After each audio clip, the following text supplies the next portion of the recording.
পশ্চিমবাংলায় আলটিমেট এক হিন্দু সুরক্ষা সমিতি সংগঠন গঠিত হয়েছে। আপনারা সকলে এই দাদার সঙ্গে কন্ট্যাক্ট করুন এবং সকলে হিন্দু অস্তিত্ব লড়াইয়ে হিন্দু সুরক্ষার জন্য সকলে দাদার সঙ্গে কন্ট্যাক্ট করুন এবং দলে দলে যোগদান করুন। আপনারা একবার নিজের বিবেককে বিচার করে দেখুন কি করে 1947 সালের পর থেকে আজকের দিন দাঁড়িয়ে এই 70 বছরের মধ্যে কি করে ভারতবর্ষের পশ্চিমবাংলা থেকে হিন্দু এতটা কমে গেল। যেখানে 1947 সালে হিন্দু সংখ্যা ছিল প্রায় 88%, সেই 88% থেকে আজ ঘাটতে ঘাটতে 65% এসে দাঁড়িয়েছে। মুসলমান ছিল 8 থেকে 12%-এর মধ্যে, সেই মুসলমান আজ 35% নিয়ে চলে গেছে।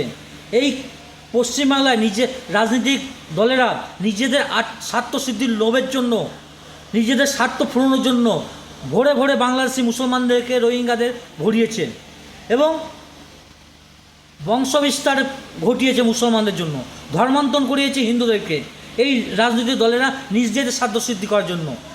যে মুসলমানরা আমাদের উপরে 800 বছর গোলামি করছে, মা বোনদের ইজ্জত লুটেছে, যে খ্রিস্টানরা আমাদের উপর 200 বছর গোলামি করেছে, ভারতবর্ষ থেকে অর্থ সম্পদ লুট করে নিয়ে চলে গেছে খ্রিস্টানরা, সে খ্রিস্টান ধর্ম আপন করে নিচ্ছে।